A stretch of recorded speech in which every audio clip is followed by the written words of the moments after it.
Topik pembelajaran pada video ini adalah describing location atau menjelaskan lokasi. Dalam menjelaskan lokasi, kita mempergunakan preposition of place atau keterangan tempat. Jadi preposition of place digunakan untuk menunjukkan posisi atau lokasi dari suatu benda terhadap benda yang lain. Beberapa contoh dari prepositions of place adalah yang pertama, yaitu in. In berarti di dalam. Di contoh atau ilustrasi penggunaannya adalah all of the employees are in the office. Artinya seluruh karyawan berada di dalam kantor. Kemudian prepositions of place yang kedua adalah on. On memiliki beberapa makna. Yang pertama adalah di atas atau menyentuh permukaan sesuatu.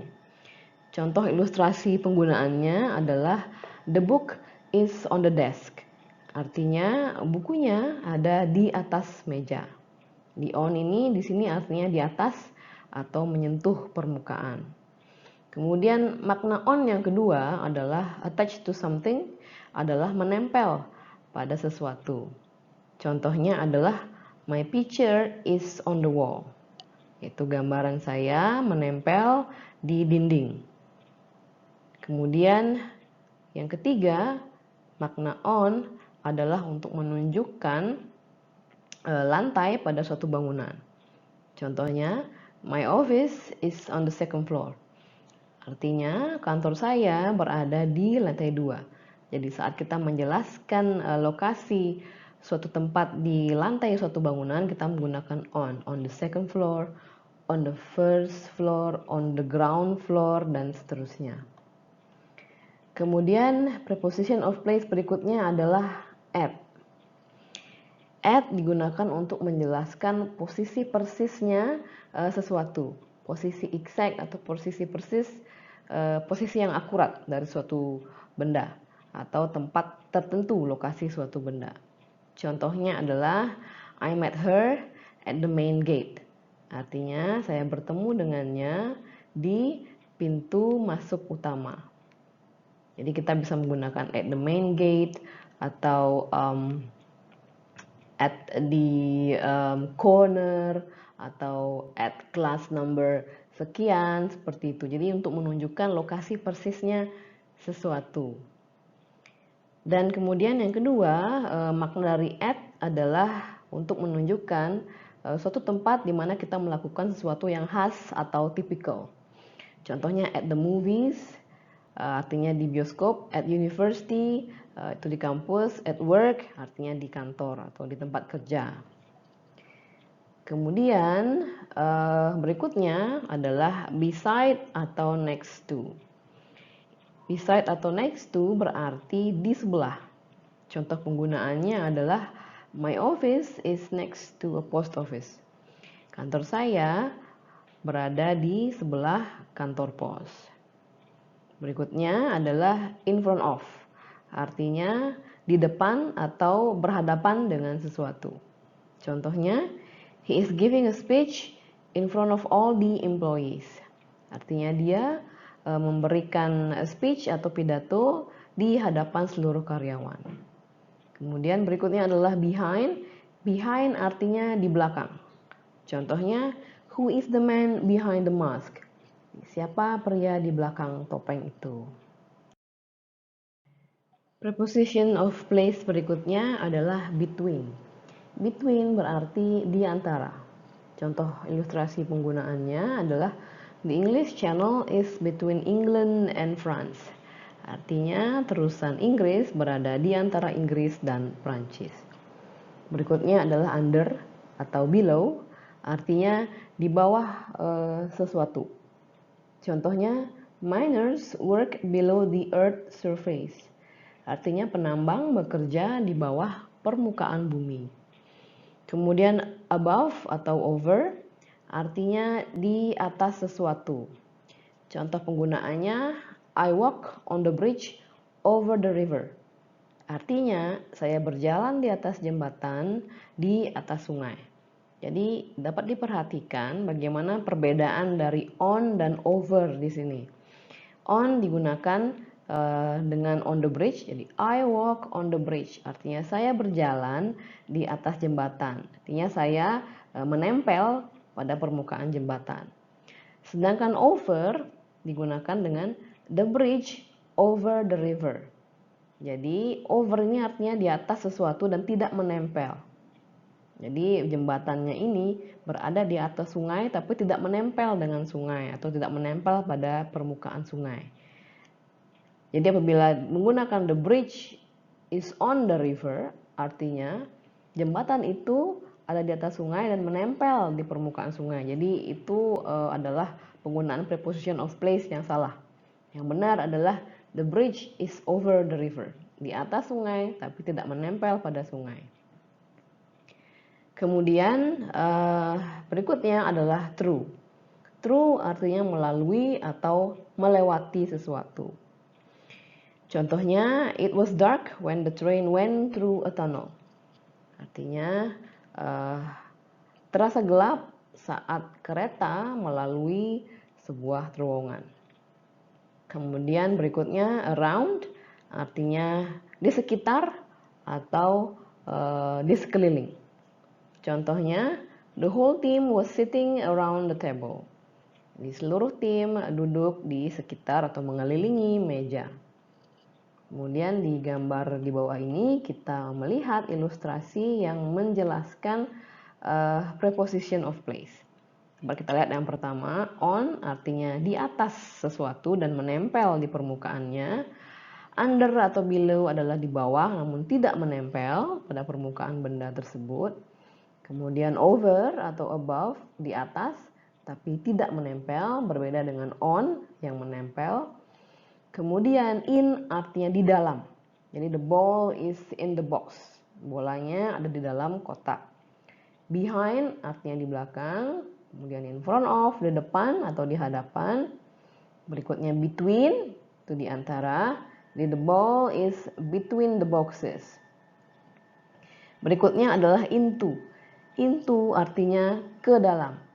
Contoh kalimatnya adalah I push the ball into the box. Artinya saya mendorong bolanya ke dalam kotak. Kemudian out of artinya keluar. Contoh penggunaannya adalah I take the ball out of the box. Jadi saya mengambil bolanya keluar dari kotak. Up artinya ke atas. Contohnya adalah I take the box up. Saya mengambil kotaknya ke atas. Kemudian berikutnya adalah through, yaitu melalui. Went through the tunnel, seperti contoh yang sudah diilustrasikan di kalimat di atas. Berikutnya adalah across. Across artinya melewati di sampingnya. Jadi tidak melalui benda itu, tapi melewati saja, tapi di sampingnya. Contohnya adalah I walk across the box. Jadi saya berjalan melewati box. Atau I walk across the river. Jadi saya berjalan melewati sungai, tapi di sampingnya. Kemudian beside atau next to artinya di samping. Around artinya di sekeliling atau di seputar. Jadi I walk around the box artinya saya berjalan mengelilingi box tersebut.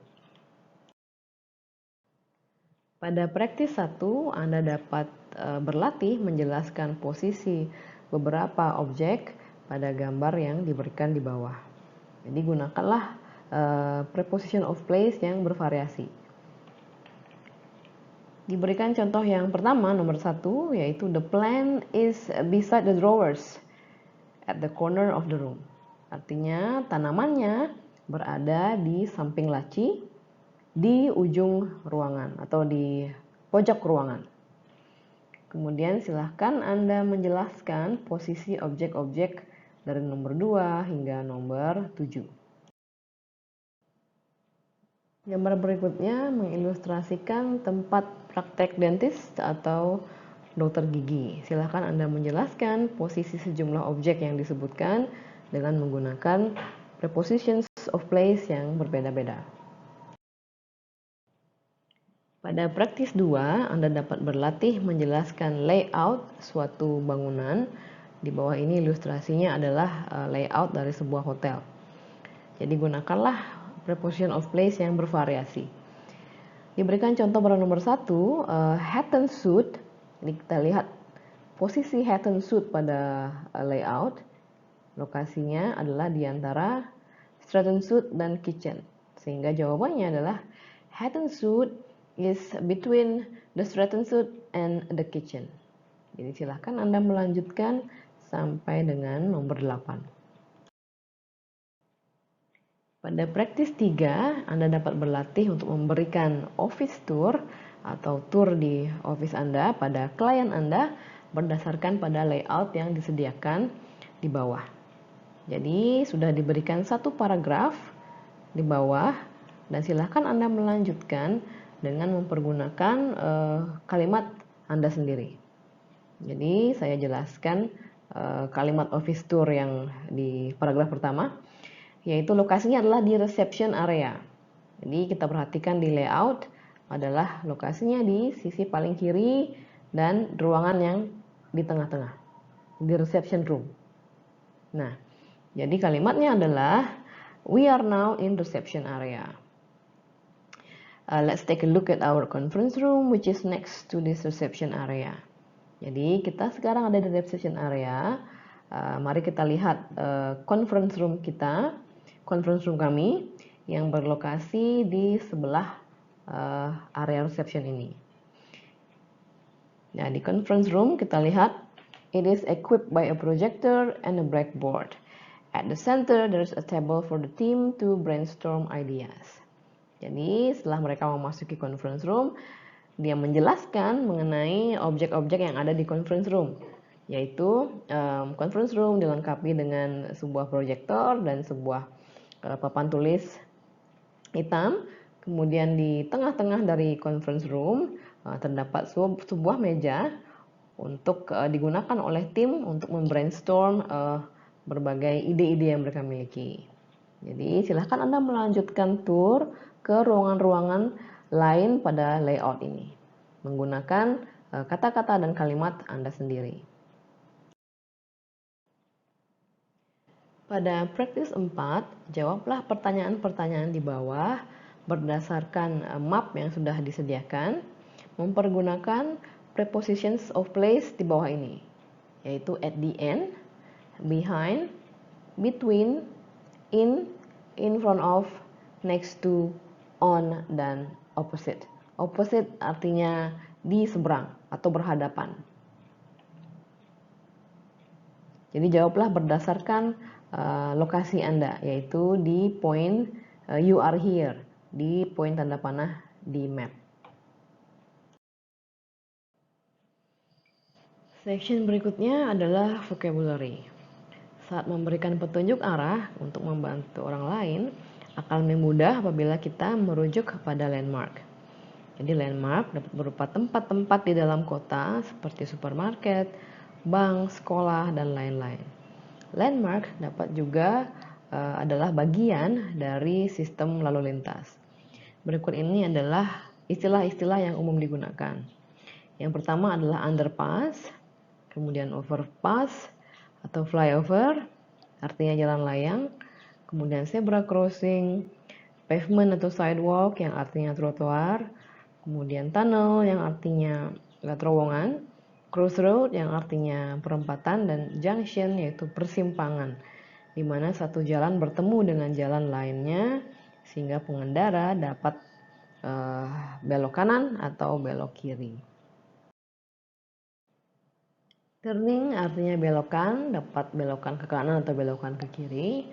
Main road artinya jalan utama. Lane artinya jalur, yaitu jalan yang lebih kecil yang merupakan bagian dari satu jalan, bisa berupa bus lane atau jalur bis, atau bicycle lane atau jalur sepeda. Traffic lights, roundabout ini artinya adalah bundaran. Kemudian berikutnya adalah giving directions atau memberikan petunjuk arah. Terdapat beberapa frase yang dapat digunakan dalam memberikan petunjuk arah. Yang pertama adalah go straight on, artinya adalah jalan lurus saja. Kemudian go across artinya cross something atau seberangi, bisa menyeberangi jalan atau menyeberangi perempatan. Go along artinya jalan terus saja pada jalan tersebut, ikuti jalan itu. Kemudian go past artinya lewati. Jadi contohnya adalah go past the post office gitu. Artinya adalah lewati kantor posnya. Kemudian go through artinya lalui sesuatu. Contohnya adalah go through the tunnel. Ya, lalui terowongan itu. Kemudian go out of artinya keluar dari. Contohnya adalah go out of the railway station. Artinya keluar dari railway station atau stasiun kereta. Berikutnya adalah turn left atau turn right, artinya belok kiri atau belok kanan. Kemudian take the first turning on your left, artinya ambil belokan pertama di sebelah kiri. Kemudian pada praktis 5, Anda dapat berlatih untuk memberikan petunjuk arah berdasarkan map yang diberikan pada halaman selanjutnya. Jadi pada nomor 1, Anda dapat membaca petunjuk arahnya. Go down Beach Way, turn left on the junction, turn right to Pine Street, go straight on, and go across Main Street. It is on the left. Berdasarkan petunjuk arah tersebut, Anda dapat menulis tempat yang dimaksud. Dalam menjawab pertanyaan terkait dengan petunjuk arah ini dan dalam memberikan petunjuk arah, ingatlah bahwa posisi Anda adalah di box you are here. Jadi jawablah berdasarkan posisi Anda di box tersebut.